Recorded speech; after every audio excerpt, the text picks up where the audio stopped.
so much. Thank you to everybody at Douglass Week for putting this week together, and welcome everybody, both in person and wherever we see you later on. My name is Micah Williams, pronouns he, him. I'm a rising second year English Ph.D. student at the University of Rochester, and I'm also president of the Grad Students of Color, also known as GSOC, on campus.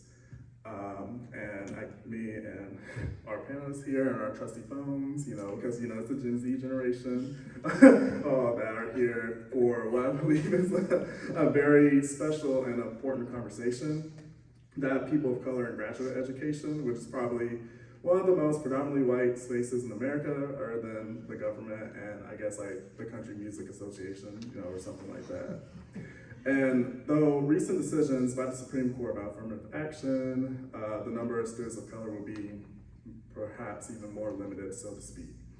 So as stated in the blurb, if you've seen it on the website or not, in the spirit of Frederick Douglass, who is in all senses an accomplished academic as well, we will discuss and expand upon the ways that we've survived, thrive, provide, reside, deny, all these things. And deny the spaces that have historically, attended to erase our narratives from the world. So with that being said, let me introduce our participants. Starting to that person who is closest to me, Nashae Prout, who goes by she, her, hers. She is a Ph.D. student in toxicology. She was born and raised in Washington, D.C. to two amazing parents. Her mom and dad came to the U.S. from Jamaica to improve their lives and provide more opportunities for their children to thrive. They've always instilled in her the value of a good education, and now she's in a PhD program now. Yay! So they were successful in that endeavor. So while attending Morgan State University, she was exposed to the concept of environmental exposure disparities, which drove her interest in environmental health and toxicological research. So her research interests focus on the environmental exposures facing vulnerable communities, as these groups often suffer disproportionately from environmental exposures.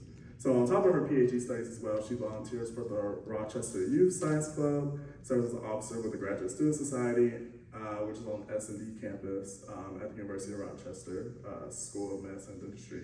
And she also runs a social media page called Us Black Girls in Science. Next is Yash Chitrakar. Yash is a rising third year English student in the PhD program at the University of Rochester, and he's also an international student from Nepal. He is also the new treasurer of GSOC, so we're gonna be working a lot together this year. His primary academic interest is in the field of aesthetics and ethics, particularly how the two connect in ways that help us understand the divisions in thought and politics, and how that understanding may help us improve our interactions within discursive spaces. So as to which direction to go to answer that broad question, as he states, is way easier to ponder and near impossible to answer, but he's gonna find an answer for it, I'm definitely sure. He's also interested in studying metamodernism, which is driven by a mood of cautious optimism and some hope in a chaotic world. And then finally, we have Dominique Townsend, she, her, hers. Pronouns for Yash is he, him, who is a PhD candidate within English at the University of Rochester. She completed her undergraduate degree in California, where she was born and raised, before moving across the country to pursue her new experiences and acquire her graduate degree. Her research focuses on representations of Black women in 20th century British and Caribbean literature, and how passing references to them act as ghostly presences of slavery and colonialism, which still haunt the text. She also teaches classes on race and gender, which focus on both history and future empowerment. And for the last 2 years, she's been an ambassador for the University Graduate Education and Postdoctoral Affairs, GEPA, advising them on issues from recruitment and orientation to ongoing graduate student issues, in the hope by continually advocating for grad student needs and concerns from the perspective of a student of color experience beyond her own will improve in the future. All right, with that being said, and the panelists introduced, y'all ready to get started with questions? Okay, yay. So first things first, and we're gonna start with kind of easier one. I know we talked about this, and I just explained a little bit in the bios, but I'm a little more interested, and our audience would be interested of, kind of what made you choose your particular field that you're studying now. And so we can start with that question. Whoever wants to. I mean, I can go first. Okay. So, as an undergrad, I chose English because I was interested in interdisciplinary studies, but my university didn't really offer that, and I found English to be this umbrella sort of discipline which encompassed, history, philosophy, psychology, and sociology. But as I moved on to grad school, I narrowed it down to a studies in ethics and affect theory because who I am, I think, so much of who I am has depended upon the objects that surrounded me. And as a kid, I was surrounded by books that I didn't even read, and they were aesthetically pleasing to me. And without those, the surrounding objects, I would have never, I don't think I would ever have gone into academia. But in terms of how this affects or why this is important, I think it's important because affect theory and aesthetics, it studies the relationships between objects, between people, between animals, and just anything, and how they induce emotions and cognition, and broadly speaking, ethics and values and beliefs. And understanding this, I think, helps us understand why people think the way they do, and understanding that then gives us knowledge to create certain discursive spaces where these thoughts can be expressed with some vulnerability and received with some care, which I think is very much needed in what is becoming an increasingly divided political sphere, especially in America, but in other parts of the world too. So yeah. Yeah, most definitely. I guess I can go next, that's fine. So I always say I shouldn't have been in the field that I'm currently in. In high school, I thought I was gonna be a neurologist or a neuroscientist because I was interested in the brain. And then I switched to public health because of a program I was in high school called Promising Futures. It gave me a great opportunity to be exposed to community health and the ways in which outreach efforts can make meaningful impacts in people's lives, which made me go into my undergrad career as a health education major with a concentration in environmental health. Asterisks on that environmental health part because that sort of those courseworks in environmental health sciences led me towards the field that I'm in now, which is looking at how exposures to vulnerable populations lead to negative health effects. It got me into it because of those courses, one of them being the historical perspectives in environmental health sciences. Shout out to Professor Dubé, you're the best. I took that course in my junior year of undergrad, and I learned that one of the first protests about environmental toxicants being in a community was done by a Black community down south. There was a plan to dump in their neighborhood, and they protested against it. Sadly, they were unsuccessful. But to counter it, there was, again, another community down south, similar situation. They just happened to be white, and when they did their protests and they were advocating for themselves, it ended up being put into a different area. And if you look at it nowadays, most dumping sites and a lot of Superfund sites are near communities of color and lower income communities.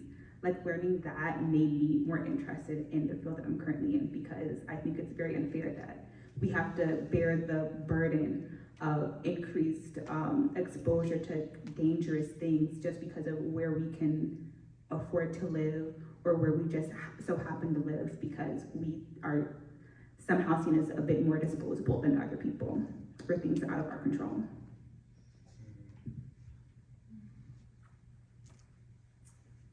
That feels hard to follow. But believe it or not, most of my family is in the health sciences, so I kind of always thought that would be my path as well. All the way up through the time that I was about ready to go to college. But I loved to read, probably more than anything else. And although I was good at the health sciences, I was not very good at math. Same.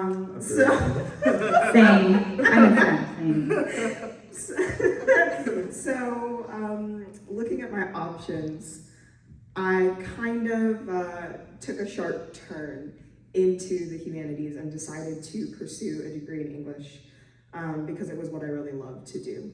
And thankfully, I had a really supportive family who said, okay, as long as you're happy and you can support yourself sometime in life, that's fine. Do what makes you happy.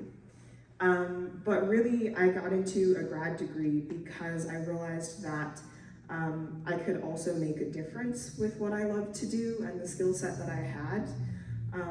Because it's not just about, healing people with the skills that I have, but also helping to illuminate things in our history and our culture and our society that continually make us sick, right? Ideologies that make us sick, that come back around, that we sometimes erase from the ways that we talk about how we interact with each other, that we don't teach. So if I can study those things and help to continually teach future generations based on the skill sets that I have, then that's also a way of helping my community and using what I know to further my community and make it a little bit better. So that's why I decided to get a grad degree in English. Wow, boom. And that's like kind of like the second question that I was, what was going My to. bad. No, that's a good bad. I love that. I love that a lot. I also remember I had like another like change to English. I remember being in my living room, sitting on like this red couch, crying my eyes out because I was going from neuroscience to English. And my mom was like, bro, like, get a grip as long as you are happy, as long as you're doing what you want to do, like, whatever. So I definitely feel, but yeah. I love that you had a red couch. There's just something very aesthetic living room. But yeah, to kind of like bounce off of Dominique's the end of her statement. The second question here was kind of like, what's your undergraduate experience like? And I think y'all talked about that, like in really great detail. But for other two, for Yash and Nashae, how has or even like for Dominique as well, how does graduate school compare to kind of like the undergrad experience, and why you're here pursuing it? Because as we know, especially like in that first couple of years, we definitely get hit with all the differences. I'll start off. So I went to Merck State University, which is an HBCU. I loved my time there. I always say, if anyone asks, it was the best decision of my life that I went to Morgan State University. I loved the community I found there. There were opportunities for me there. I felt comfortable. I would see people like it. I didn't know how diverse Black people could be, because there was something for everyone. Like if you tried to find your niche, you would find your niche. You could find your people there. I found it, in comparison to here at University of Rochester, a lot harder to find that groove. I've had to make a lot more of a persistent effort to find community within the school. I'm a rising third year, so thank goodness I finally found it. But it took me a lot longer to get my groove and find my place here. Yeah, I think for me too, it's been, the difference has been in terms of community, because, I was lucky to find a Nepali community back in Washburn University in Topeka, Kansas, where I did an undergrad, and I had a great time there, but I didn't really have like an academic community, and now I have that here, and I still have people who care about me and are ready to support me. So that's been really great. And so I think with grad school pressures and all these things that we have to do, it's so much easier to have people who've been through and who are going through with you the same things. So it's like, yeah, I think community has been a difference maker in both cases. So will say that, like I said, I was born and raised in California, which is a very diverse place. So coming to the University of Rochester, I don't think I was fully prepared for just how white the university was going to be. However, I think I've been really lucky to find good friends who, regardless, have been really supportive. But at the same time, there's a difference in experience, I think, and just in ways of like relating to the world that sometimes makes it a little isolating. Not that my friends don't support me or love on me and, you know, try to be there for me, but there are some things that they acknowledge themselves that are just different in the ways that we move through the world, and that sometimes is difficult here. You have to like work a little harder to find that community and to like connect with people, specifically when you're feeling like you need that fix filled, right? Like when you just have to talk about those things and commune with other people who understand that. And I think that that's like a challenge of going to grad school in a place that's different from where you did your undergrad or like the community you grew up in. But it is possible to find, right? Like it sounds like we've all sort of made our way to those places because we probably really need them. Yeah, I definitely agree. And also just the fact that like in the Ph.D. program, at least from like undergrad experience, you can like either stay in the same state or sometimes you like travel. But I know for a lot of people, if not almost like every PhD person I know, it's always been like a lot of huge traveling from one community to another. So that makes it even that much harder to be, you know, a stranger, you know, this new strange land of Rochester for some people. So I definitely, you know, agree. As a grad student myself about, you know, finding that community can be definitely difficult at times. I think, you know, community at Rochester as well is also like a great place where we've been able to connect as students, but you know, as we'll get to a little bit, you know, sometimes administration and, you know, other things, you know, in terms of the like university things, can lead to, you know, experiences, extra, you know, challenges. With that being said, you know, the grad student life can be overwhelming with lab work, research, conferences, emails, presentations, scheduled and impromptu meetings, reviews, emails, coursework, organizational events, networking events, more emails. and most of these things, you know, become even more complicated when we think about, you know, navigating, you know, our identities from race, gender, sexuality, religion, class, things like that. And so from this, I kind of have two questions, you know, stemming from that. Don't worry, I'll ask one by one.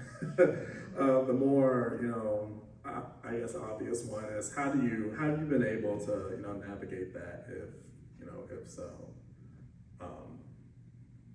You know, I mean, if you want to start, if you need time. I think there's a lot of different ways that I navigate that. I think the first one is relying on the support systems that were already in place for me, right? I think on my worst days, I still like call my mom, right? Or call my best friends back home. Because it feels like reaching back for my roots, you know? Like I said, I absolutely adore my friends here, but there's sometimes when you just feel like you need home. And I know that those people are always home for me. The time difference is a little tricky. Sometimes it's been a bad day, but people are like still at work, or like it's early in the morning and I need to reach my mom and she's sleeping. But then, I mean, like support networks are so incredibly important for me. And also I have a dog, which is very helpful for a lot of reasons. She's helped me like get out and like get some exercise and sunshine on days when like I did not want to get out of bed, but like the dog has to pee, so like you gotta get up. So I think that that's like been really, really helpful. Yeah, I think that there's that, but also I had the immense privilege of meeting Dr. Hortense Spillers a couple of weeks ago, and there was something she said in the course of conversation that kind of resonated with all of us in the room, which was sometimes you just kind of have to get out of the corner and stop sucking your thumb and get to work. Which is not to negate the difficulty of what you're going through, but to just channel the determination and strength it takes to keep going, to keep moving, because you realize that you have a reason to be there and a deeper purpose. And for me, like, I'm not just doing this for me, right? Because I probably would have flunked out a long time ago. I don't know that I could have done this, as I've mentioned, on my own or for myself. So I think when it feels really hard, I just have to remember that, like, I just have to keep pushing because I have a reason to be here and people who need me to finish. So that, you know, I can pay it forward for all the people who have helped me and supported me and who I can help in the future. And I think that really helps me cope when it feels a little rough. That's admirable. Admirable, yeah. So I think part of navigating, like grad school, not just grad school, just like, but being in America has been thinking about who I am. And when I think about that question, I am put in an uneasy place because I feel like I used to feel that I wasn't at home in a Nepali space or in an American space because I felt, like I wasn't culturally adept at either. And I don't know why, but that's how I was. But I think part of navigating that sort of identity crisis, you may call it, was realizing that can be liberating, because now I get to define who I am within certain constraints, like cultural constraints, who I am, and how I want to be. And I think that's been really helpful. And again, like finding a community of people who accept you for who you are, and who you say you are, right? And of course, like again, one more addendum would be to be responsible with who you are as well. So I think that's the sort of like crisis of identity. At least I've navigated that by realizing, to an extent, that it's sort of liberating to not know and define each day who you are. So. I'd say it was pretty difficult for me to navigate it. I'm the first person in my family to be pursuing a doctoral degree. I won't say graduate, because my brother just finished his master's degree in psychology. Shout out to him. It was pretty hard, like even applying, getting in, making the decisions. I felt like I was sort of stuck between a rock and a hard place because I wasn't sure if I would even finish it, just because it just seems so long. It seems hard. People drop out all the time. But I figured I've seen people that I would consider haven't worked as hard as me finish. So if they can do it, I can do it. And I can do it better. So I decided to continue and persevere. It's been very hard. I have utilized like on-campus services. I have learned it's not bad to email people, reach out. I don't have to feel like bad or ashamed that I'm a burden. If they don't respond, that's okay. I don't respond to every email I see, just because you just get there's so many meetings. I've also realized I have to prioritize what I feel like benefits me the most. If I don't feel like I'm being according to, or if I'm not benefiting from something I'm taking part in, then I it's only very recent that I realized this, that I can step away and I don't have to do everything that is offered to me. I don't have to be Superwoman. So I put up that cape. She's put away. She's not on my back anymore. So I decided that I have to prioritize myself, prioritize my mental health. I love trying new places here, exploring. I have to get out the house. I'm not a homebody. I have to see stuff. I have to do things, and I've realized that's my like way of doing self-care and doing something for me, and not checking my email, which is very hard for me to do. But I try my best to like make that work-life balance super serious. I have to like turn off notifications for Outlook, otherwise I will be checking it like every 20 minutes or so, not every 10 minutes. I got better, guys, but I found that I have to prioritize myself, because this university will be here. It's been here before me. It'll be here long after I'm gone, whether or not I finish or not. So I have to prioritize myself in this lifetime, because I'm the only me that I get to be. I gotta put me first. Ouch. Yeah, I definitely agree with that. And also, thank you. My hearts go out to you for all three, for being vulnerable with that type of question, because it does get difficult. And as Hortense Spiller was saying about work, by having these conversations, you all demonstrate this work every day. It's important. Work. Being a graduate student, with the hopes that you will help others even now and in the future, and things like that. And so, yeah, now we get to vocalize that, which, I'm excited about. So thank you all for being here again. The second question, which, it's so great, everything's leading in together. You were talking about mental health and things like that. How are y'all just doing mentally? How are y'all, how are y'all doing? You don't have to you don't have to overshare, things like that. But, I'm definitely, curious, and want to give, my heart out, see how you're doing, because it gets tough. So. It's a really loaded question. I'll answer it, it's rough. I'm not gonna lie. I'm doing okay. I'm managing. I'm persevering.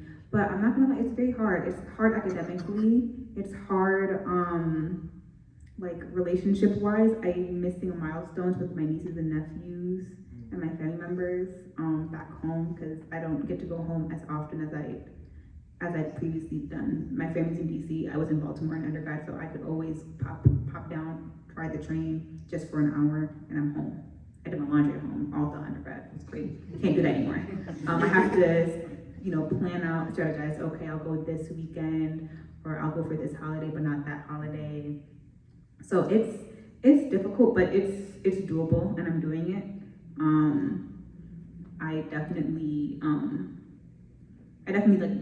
have had thoughts of leaving, and I realized if I leave, I ain't never doing a PhD again. This is rough out here. I ain't doing this again if I dropped out. So that is my reason of continuing, because I know if I don't do it now, I'll just never do it.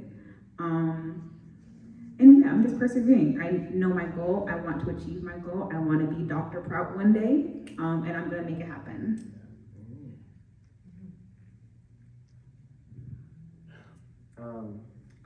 Mentally, I know, I think I'm doing okay, but I think that's only because I have friends who support me, and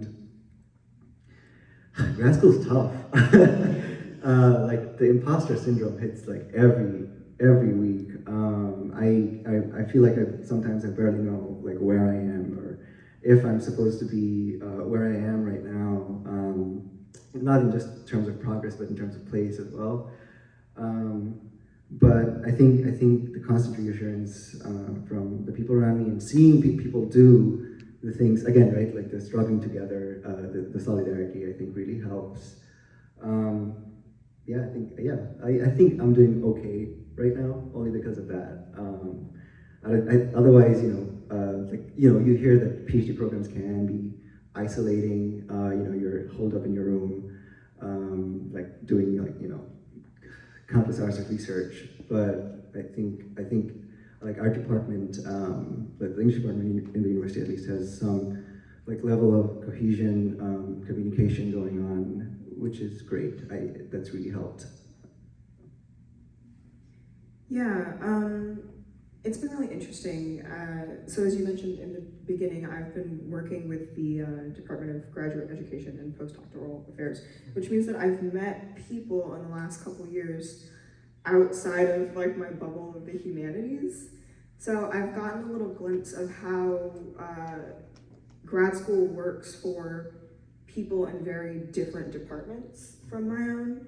And it's been interesting to talk to them about what it's like being part of a lab where you go in every day and like you see the same people, you work together on a project and you like publish a joint study or something. And to contrast that with what it's like to work in, at least English, where your projects are so solitary. And like maybe you have an advisor once you finish your exams, which you do, guys, I promise you'll finish.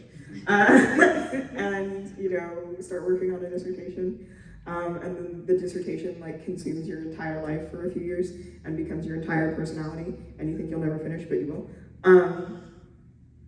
That is a much more isolating process than I think working in some other fields. So you often hear that like, especially students in the humanities, like their mental health starts to slip because like you don't have that same process of being with other people and working toward a goal necessarily all the time as like an inherent part of what you do. But I think one of the things that I've been really lucky in getting is a cohort where we're not only like working together in the first few years, but we're genuinely friends. So we get together just to hang out, and we also talk to each other about what we're working on, even if they're different projects, and try to give each other advice, try to share with each other what we know so that we can sort of collaborate and work with each other. And similarly, I think that's what's helping keep my mental health up. Because I genuinely think that we need community and collaboration just as people, as humans, but especially as grad students. Yeah, so it's rough out here. Like grad school, they don't just give away degrees. It's hard work, and it's really like mentally taxing, and I think that like is a breeding ground for poor mental health. Definitely go visit the like campus centers for counselors. I highly recommend that. But yeah, we're hanging in there. Yeah, I'm glad that you're hanging in there. I think I'm also like, okay, usually I'm like, oh, I'm doing, and just keep it at that. You know, that's the life of a grad student. I also think, yeah, community is important because I think all of us, like on this panel, are in different organizations dedicated, like GSOC's dedicated for marginalized groups, GSS does a lot of things for like S&D. And connecting, and then you work like as an ambassador as well to help bring people together. So, you know, again, a way of putting that work in, because we know that it's hard, and so we're doing our best to, you know, try to like pioneer that, which I appreciate. I admire that about y'all. I'm looking at this next question. It was about affirmative action. I think you want to talk about like mental health taking a tumble. Yeah, so I don't know. It's okay if we skip that question, if that's okay with y'all. Okay, I think we'll get to one that, you know, will be more inspiring, more hopeful. It's with Frederick Douglass in it. So yeah, get into the heart, get into the heart of the matter. So as we know, Frederick Douglass was not only about, you know, abolition and emancipation, but also about representation. Because, you know, the man had several autobiographies written by himself. I know most of us have probably, you know, read at least one of them. He also requested to have pictures of himself taken, like his Sunday swag, you know, his best suits. He ended up, I think, becoming like the most photographed American, like at his time. So, you know, a lot of things doing with representation, you know, being important and kind of like being as like a way of beacon for, you know, the Black community, for America at large. My question, and I think this will probably be like a two-part, you know, question as well, is firstly, how do you feel you represent, you know, your community with, you know, the scholarship you do, you know, the community activities that you do both in college and out? And do you feel that that pressure to represent something, you know, if there is pressure to represent something larger than yourself, you know, as like Frederick, or do you feel that pressure, sorry, to represent, you know, something larger than yourself than like Frederick Douglass, you know, did? Yeah, I know that's probably like a loaded question as well. You want to take time to meditate?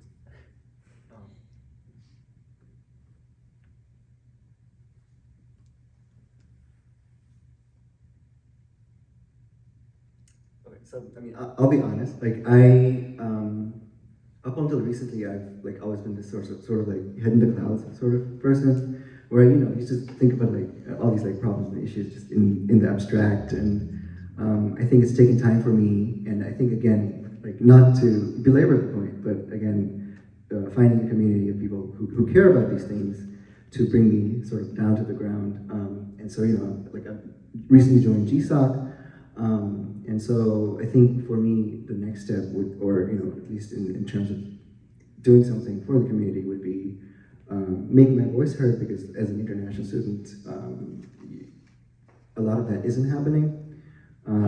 There are so many limitations placed on international students, and that like really impedes not just their career paths, but their stay in the U.S. or maybe like, you know, if some people are lucky, and I say lucky only because, you know, some people, they don't have prospects back home. Like for me, for example, in Nepal, like English, I mean, with an English degree, I'm not gonna be, I don't think I'll have opportunities there. So, you know, people who are lucky, they get to stay here, or they want to stay here. So, yeah, I think again, having a community of people caring about issues and seeing that it hasn't put pressure on me, but it's definitely, I think, for the lack of a better word, and to make it sound, you know, kind of, to use like the metaphor of like put the seeds of desire in me, to sort of voice concerns and, you know, think about community more. And that can be any sort of community, right? Like as I was saying, my identity isn't tied down to any one community. With enough, you know,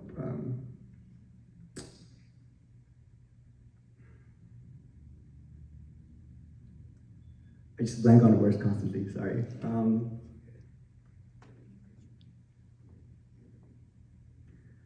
But you know, considering everything around you, I think is important, of course, to take that step in being active, and I think I'm learning to do that. So, And it's never too late. yeah.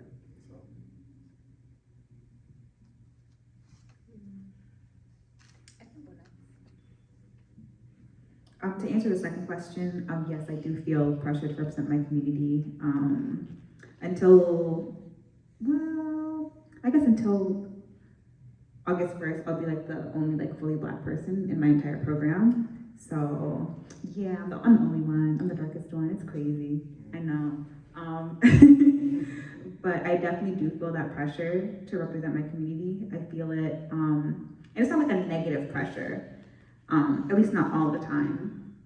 At some points it did feel like it. I remember, I don't know if ASME requires an ethics course, but in our ethics course, we had a race talk, and it was very like, not to say it was corny, but it was like very outdated material, and the way it was structured was more so centered on like, everyone give their opinions and everyone's opinion is equal. And we have people from very diverse backgrounds. And I will admit some of the people are a bit more ignorant when it comes to race relations in the United States. We have a lot of international people, so of course they're not going to know the intricacies of racism in the United States.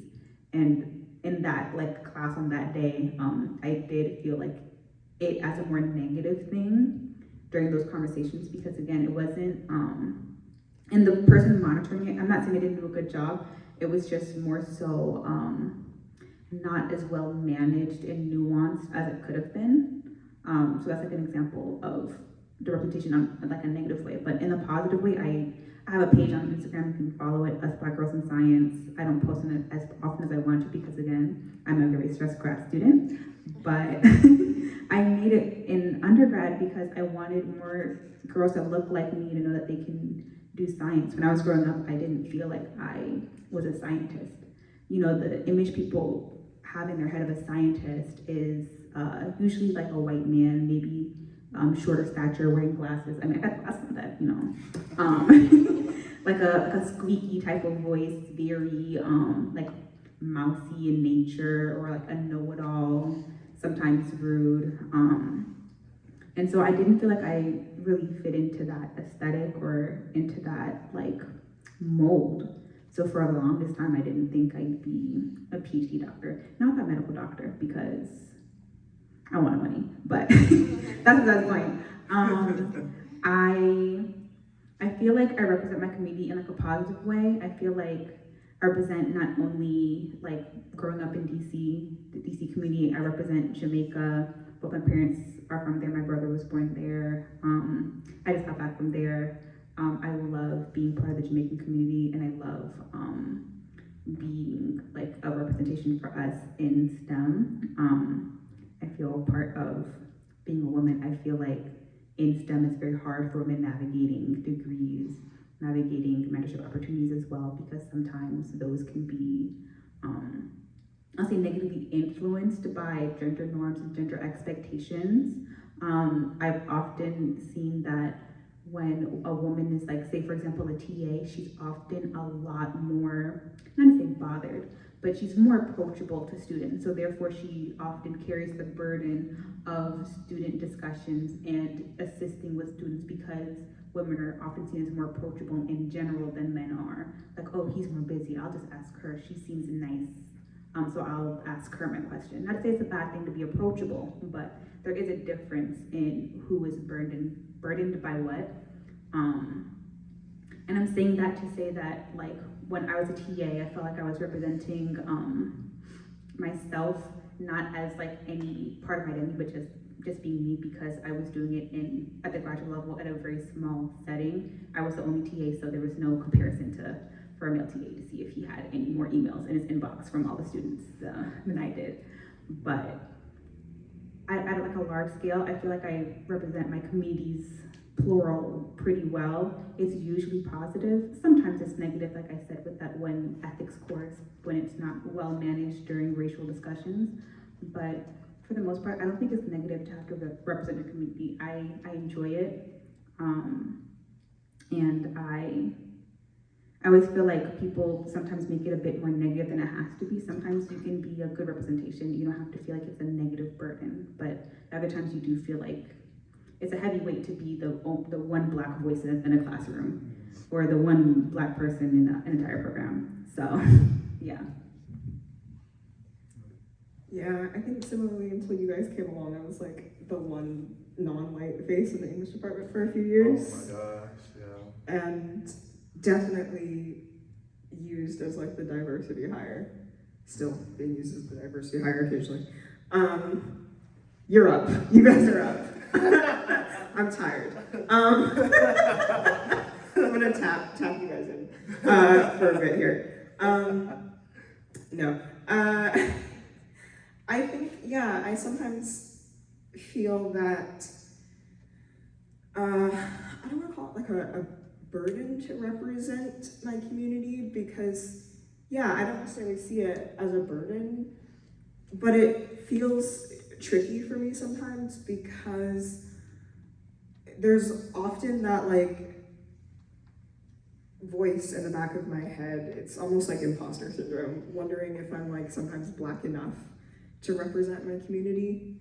Like I become Blacker in white spaces, just because I'm so much more like cognizant of the socioeconomic privilege that I grew up with that changed some of my experiences, that sometimes make it feel like I don't know that I'm really the best person to speak to this experience or to quote unquote the Black experience when people are asking that of me in a space, right? Especially in a space that's like predominantly white. And to ask that of me is not always fair, right? So I don't know, I feel like I try to walk that line between wanting to be an educating voice when that is helpful to people, because I mean, I've dedicated my life to education, right? I study this, I'm happy to educate people, but at the same time, making sure that I'm not overstepping my bounds in educating people. And trying to uplift voices who need to speak when maybe I should be quiet. And I think that that's a difficult line to walk, especially here. Yeah, so I'm the kind of two minds, I guess, is my answer to that question. I don't know, it's tricky, I think, especially when I sometimes don't have that option. Like if I'm the only Black person in the room, but it feels like something needs to be said. Sometimes I'm the only person who can say something. Yeah, and it's one of those things too. I think I would have been better of like rephrasing, the word burden, because I feel like, from certain perspectives, especially when it's like white people like demanding of you to like speak to, a whole group of people, a whole collective experience. And all of us, are PhDs, like academics who know that, it's way more nuanced, it's more complicated than that. It can sometimes feel like that burden, like that weight. But, in other cases, it can be a privilege, as you all discussed, to be able to represent, a community. Or like in some cases when people are trying to push that weight down, it's like, I can only speak to like the Dominique experience or the Yash or the Nashae experience, which, could include, like Blackness or race, but gender, but like so many things, so many complexities, so many nuances. And I'm thinking about like, in discursive spaces, the more that we get to a place where, we can be more, get into those complexities, be able to talk about that together, open spaces, the better off that will be, so we don't have to feel like it's a burden. That being said, I want to ask a question about, communities as well, because, part of it being a privilege in some ways to represent a community is, how, either families or, the people around you, your networks, your connections have kind of like, inspired and influenced you, or, like your ancestors, whether academic, real, I guess, real life, biological ancestors, all that. So, how has y'all's communities kind of like, influenced you in that route to continue? I can start off. I feel like my family has influenced me a lot. Like Micah said in my introduction, my parents came here for more opportunities. They always instilled in us to value education. As immigrant parents, there was always the options, doctor, lawyer, engineer, pick one. And I decided to go for the doctor route. But even like my extended family, like my aunt, she was a teacher in Jamaica for many, many years, for several decades actually. And she did not have an opportunity to do a PhD. And so she always says to me, do what I couldn't do what I couldn't finish. And that's a voice in my head that I keep hearing. I remind myself of that because I'm the first person in my family to be doing this, and I feel like it's a not to say pressure is like a bad thing, but in this case, pressure is going to make a diamond, and that is like my goal with pursuing this. My family has been a rock for me to lean on, a support system. I've also had external support from several mentors throughout my life. I've had a lot of women that I looked up to from high school, middle school, like undergrad, that have poured into me and told me that I could do it. Like they've been there for me while I'm crying, thinking that I'm not gonna, in undergrad, I'm not gonna graduate, I won't finish my project, I won't be able to get into the school that I wanna get into. Like they wiped away my tears, held my hand and told me that I can do it. and they've assisted me with getting the resources and support that I need. And I'm here now, so I've been doing it so far. Hopefully I continue, but I feel like the people that are in my community that have supported me the most are the reason why I'm still here and still pursuing this very hard degree. And I appreciate like my family and my support system to the like deepest parts of my heart, because they're the reason that I'm still here and still doing this at all. And I'm not like, I don't know, back home doing, I don't know, something, I don't know. I don't know where I'd be if not here, because I feel like this is the place that my family, the universe has primed me, to be in. So I appreciate all of them. Shout out to my family and everyone that's been a mentor to me.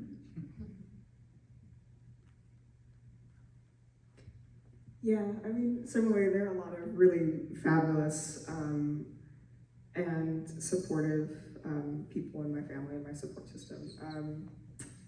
My aunts and my mother are incredible Black women, themselves really highly educated, but also just really kind and hardworking and caring people toward others, and my grandmother as well.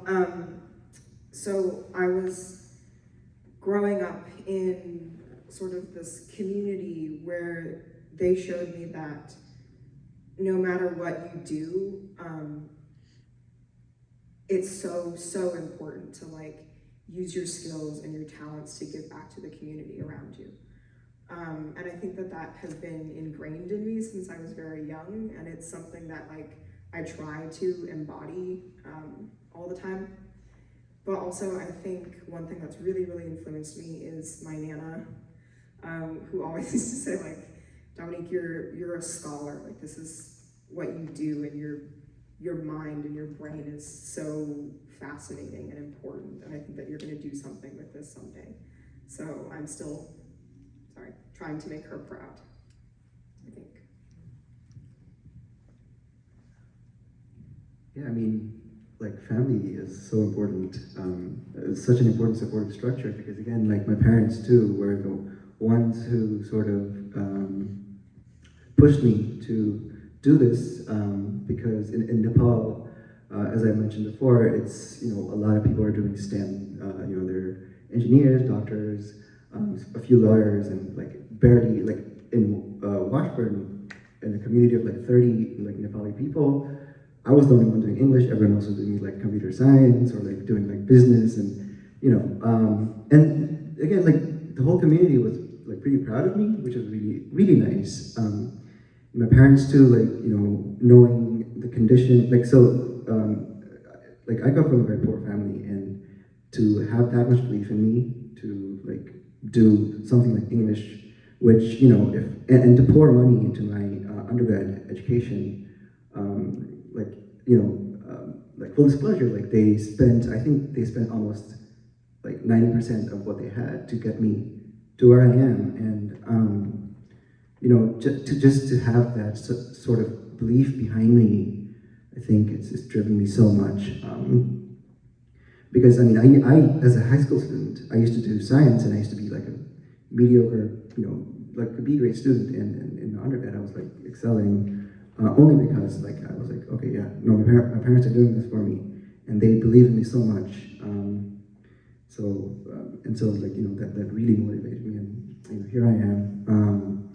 So yeah, I think as with like family and like the support structure that I had around me has been very like unbelievably, like there are no words, like they've just been really helpful. So yeah, I love the importance of family, kind of and ancestry and stuff. There are a lot of people who have sacrificed for us, both in the immediate terms, currently, and back generations and generations that have led us to be here.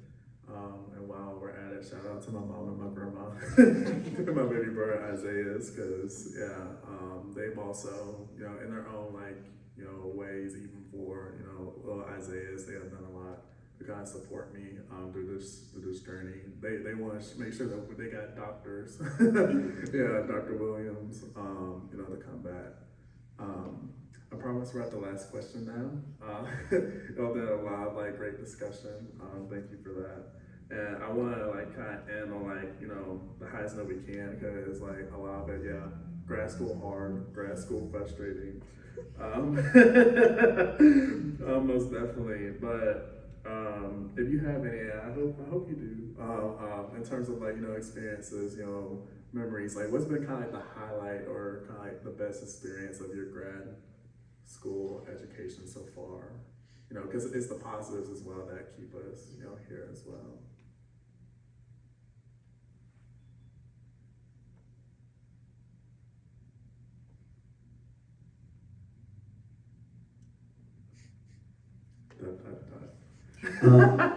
So two things. I think, like, in terms of education, grad school opened up, you know, the discipline to me, like, in a way that I don't think, like, things like metamodernism, like, what the hell is that? You know, like, like, just the amount of research that I've been able to do, and to know that I'm capable,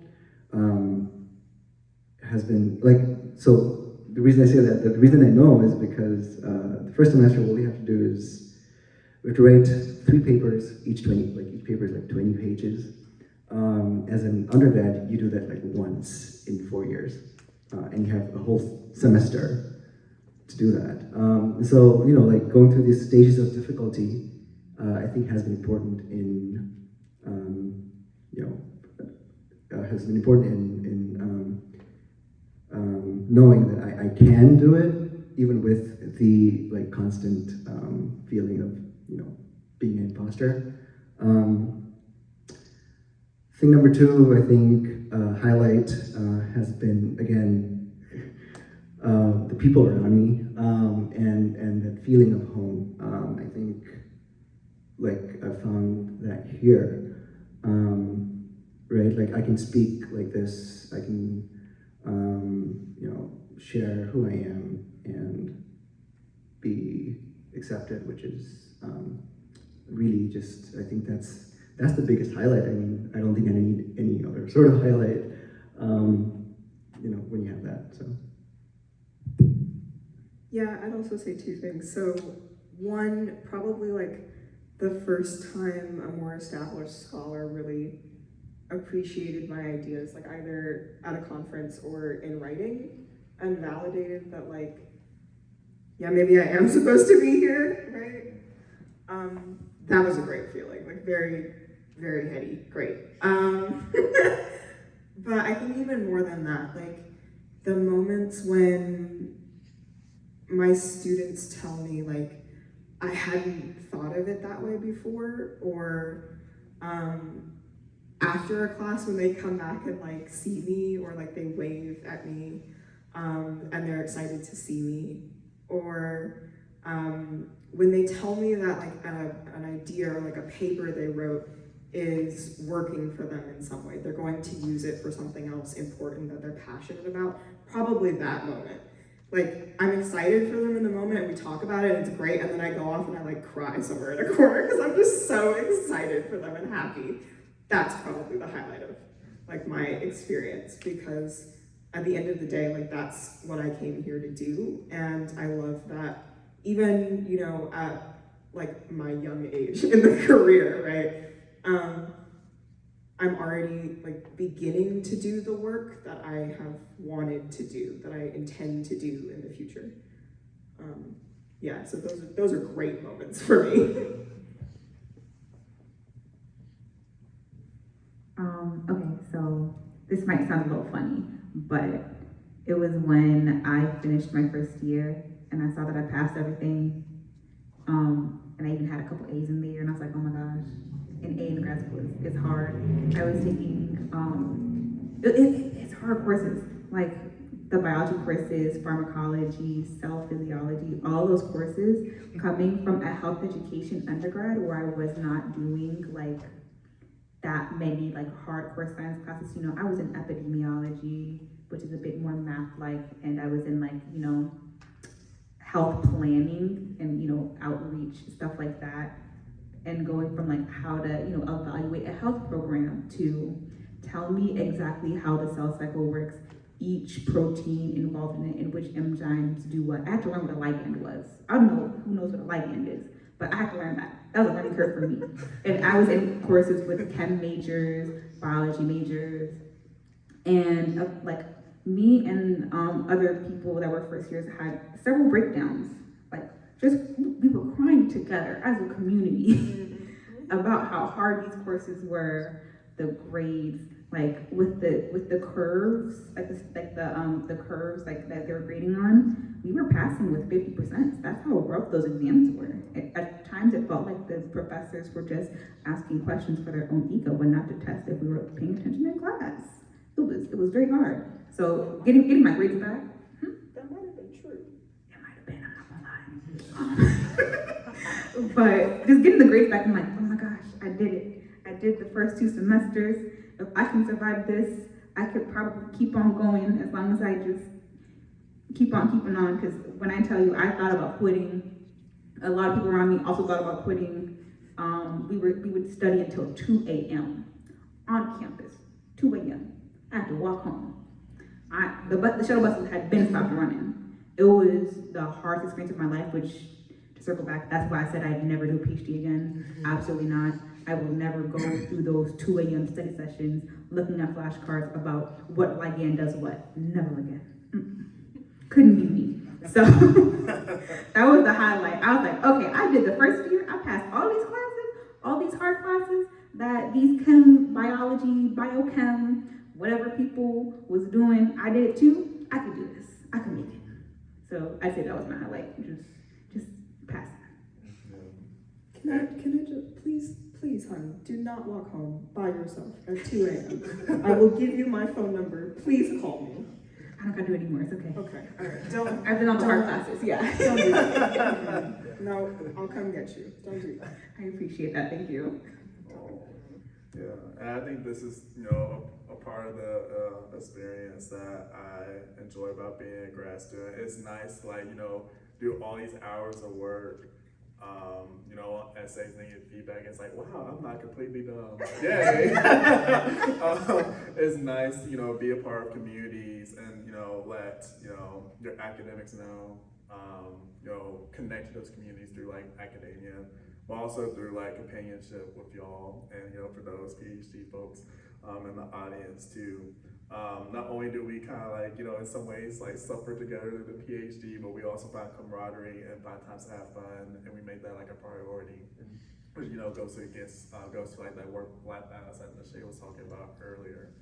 That part of the balance is us, coming together, as a community, working together and realizing why we're here and keep each other accountable so that we can all come out as doctors. Because it's rough, but the path, ends up being, worth it, in the end, especially when we become experts in our fields, and then we're able to, hopefully come back and, give that, that knowledge, that learning that we have on to others, and, help this world be a better place, because it definitely needs some help. We're learning about that now, in the main ways that we do it, from toxicology, and environmental, type research, to Black women's studies, to metamodernism and discursive spaces. With that, being said, hopefully it was a highlight enough to kind of end this conversation here. Thank you all so much. Well,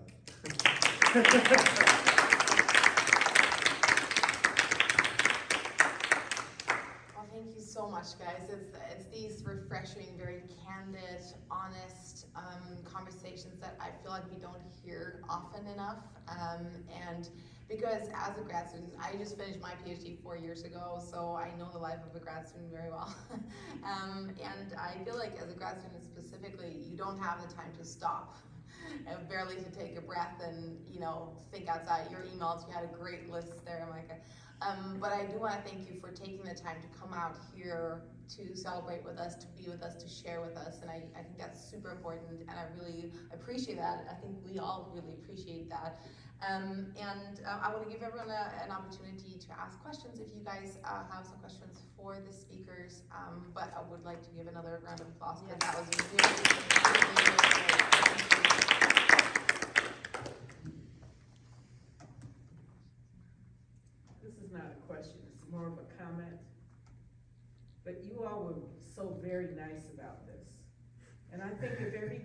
else could just imagine not only having difficulty being a grad student, but also having to deal with the racial component on top of that, which is a lot more emotional, okay?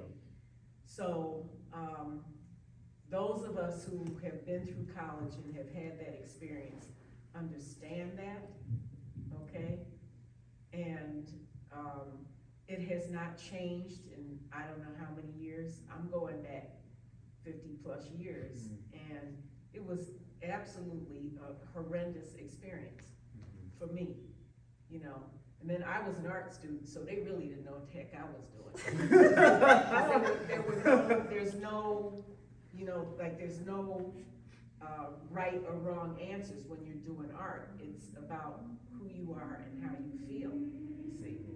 And if your professors don't understand your emotional self and what you're putting on a canvas or, you know, sculpturally or anything else, then they can't grade you. You see what I'm saying? So that's a real issue. And the point that you brought out, and I don't know how you do this coming from an HBCU coming here, because an HBCU will give you the emotional support that you need, okay, or that we need. It will give you that, in addition to the academics, okay? So maybe that gave you a really good grounding. But if you can imagine not having the background that each one of you have had, maybe not you, but the other three who said that they, you know, they come from privileged backgrounds, okay? That you already have some means of support. What about those individuals, and we're not even gonna, you know, you mentioned affirmative action, but what about those individuals who don't have that support, who don't have people in their family who have had that experience? Now they're thrown into this, okay? It's madness. It really is madness, okay? And the last point is one that you made about the curriculum, okay? And I took a course at the U of R in leadership. It was the biggest crock of bull I've ever seen in my life, okay? And I'm just saying this, I'm being very honest about it, because the material, the reading material was outdated, and I was already, but to put it shortly, to go shortly, okay, I ended up, the next year, I taught a session, because they totally left out, first of all, they totally left out the Black experience. Now, I don't know how you do that when you're talking about, you know, how to deal with different kinds of individuals. I think that it was the text that they chose, and I think there was like a very short chapter. Those are the people that you're most likely to come in contact with. Why would that chapter be so short, you see? So the people that select things and decide what it is that you're going to do, and I really commend, you know, those of you who feel some commitment to paying it forward and to doing something for the community. It's a tremendous burden and challenge, but it's also fulfilling when you're able to do it. So, you know, I commend each and every one of you for, you know, for taking all of that on, because it's a lot. It's really a lot. And I can speak to that, not just for having that experience more than 50 years ago, but for continuing to fight to do that. It has not gone away. So be prepared, okay? Once you step out there, be prepared, because it's a journey. Yeah, thank you so much. So I teach a couple different classes at the U of R, focused both on like race and gender. But every time I teach those classes, they're absolutely packed with students of color, and it feels like the only time I see students of color on campus. But what really strikes me is that invariably I get the comments that they were really excited to see the class being offered, because they felt like it was one of the few spaces where not only were those topics being openly discussed, but they were also being taught by like a professor of color who they felt more comfortable discussing the topics with. And that told me that like even when we talk about these topics, there are ways in which we need to have these conversations that open the spaces for people to have their experiences and their feelings about things really heard and not just sort of like thrown out there or like left in a book, in a short chapter in a book somewhere. And I think that that's sometimes the problem with our like neoliberal, like massive universities, and not just, you know, the ones that we're currently attending, but just like across the country. And especially the ones that are predominantly white, right? Is that when you don't have, going back to our affirmative action thing, when you don't have the sort of faculty and instructors who have those experiences, it's difficult to teach classes in a way that allow all of your students' voices and experiences to actually be heard and represented faithfully, right? Because we don't share them, and that's okay as long as we can like openly have those conversations with each other in community. But if that's not happening, if we don't have that community where we share with each other, then we end up with those kind of problems, right? Outdated texts, courses that don't faithfully represent the people they're supposed to reach and teach. But we end up with the problems of the world. This is also what's wrong true. with our world now, because everything is just, it's so segmented and everyone's voices are not heard. Yes.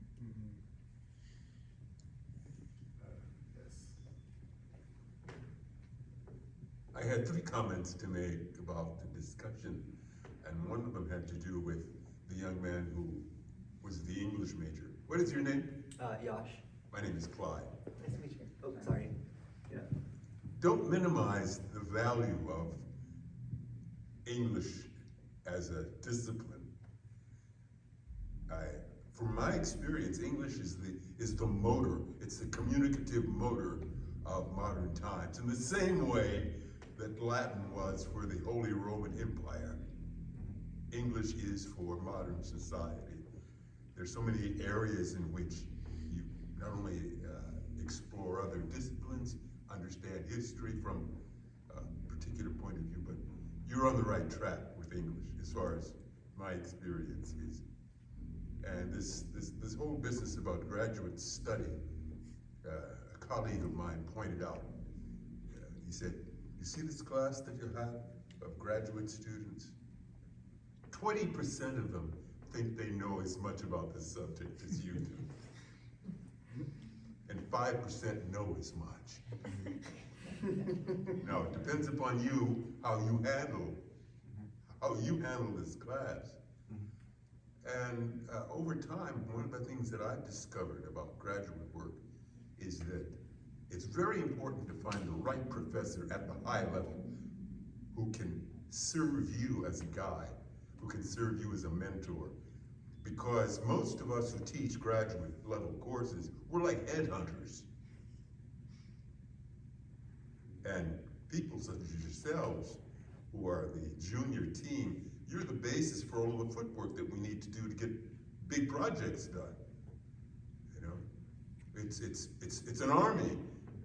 It's an army of education and production, and so we're the generals, but we're not much unless we have sergeants and lieutenants beneath us. And in the same way, you eventually will be that for a whole other generation. Things have changed, of course, since I was involved as a student. You're bombarded with electronics, and you don't have as much face time with your with the mentors, with the teachers, with the brains. You don't have that much face time. Real FaceTime, not FaceTime on the phone. Yeah, I mean in your face time. It's really, really essential. And I'll close out by saying that it's tricky. Part of my experience in education had to do with working in the performing arts. And one of the things that I discovered was that my mentors, or at least my models, not mentors, my role models were always men. They were always men, either from literature or in person. But my greatest teachers were always women. Particularly in the performing arts, particularly in dancing. The male, what do we call it, strata, is so much worried about posture, challenges, competition, that they give very little space for the junior team coming up. But the women are so eager to have good men dancing with them. And most of the women are trained since they were 5, 6, 7, 8 years old. The men don't get it until much later. So the women are really the bedrock of the performing arts.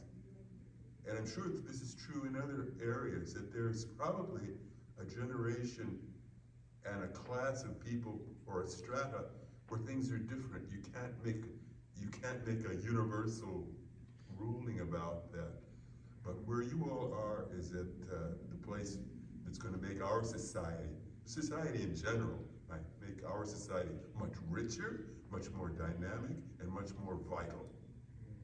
So thank you. Thank you. I'm sorry. Like certainly, I didn't mean to devalue English. There's a reason I'm studying it. It's because I realize how important it is to look at the narrative surrounding us and what they mean to people and how they mean to people. One of my concerns, though, is how devalued it is. Not just the job market, but just in terms of thinking of living in a capitalist society, you're thinking about use, you're thinking about immediate use, and people find it, they devalue English because they find it, they're hard pressed to find that efficiency or, immediate use with something like English. And yes, I agree, English is, of course, is not just a language, but it's the way of thinking and analyzing the structures that build society. So yeah, I think, thank you for your point.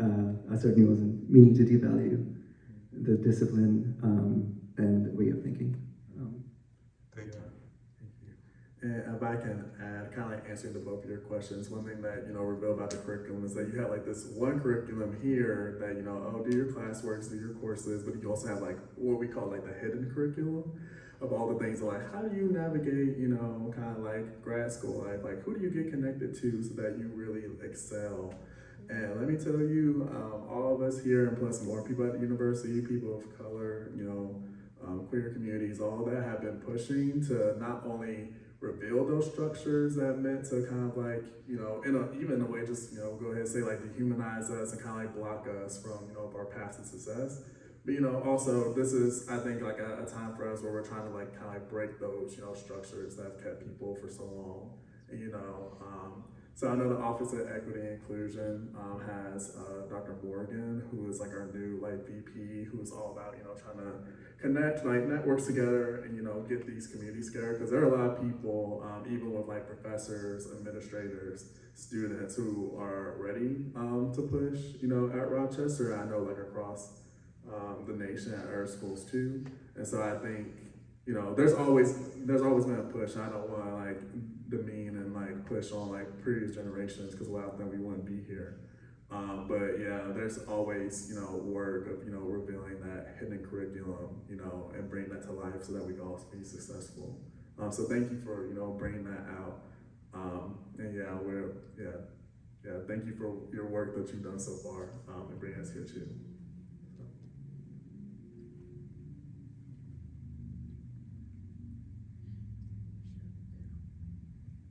Hi, I'm Mike. I'm the chairman of the board of trustees for FDFI, Frederick Douglass Family Initiative. Thank you so much for coming down. I'm sitting here, I'm blown away by all of your collective emotional intelligence and how full your perspectives are. And thank you so much for being vulnerable. This was fascinating. and went so far beyond what I thought the discussion was gonna be. It is really inspiring to hear how thoughtful and empathetic each of you are in being willing to share that. Like, it doesn't matter what your discipline is. You are each a testament to higher education, the types of people we want to produce within that system. So thank you, really, thank you very much. This was fantastic. Really, I really appreciate it. Thank you for the opportunity. Thanks.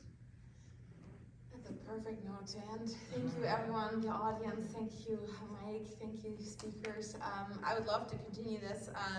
It's almost 9 o'clock. Time it just flies by when you have such amazing panelists. Thank you for your time. Thank you for being with us here today. Thank you for sharing. And another round of applause, and let's do more. Thank you guys. Thank you so much. I'm just going to stop the recording there for 1 second.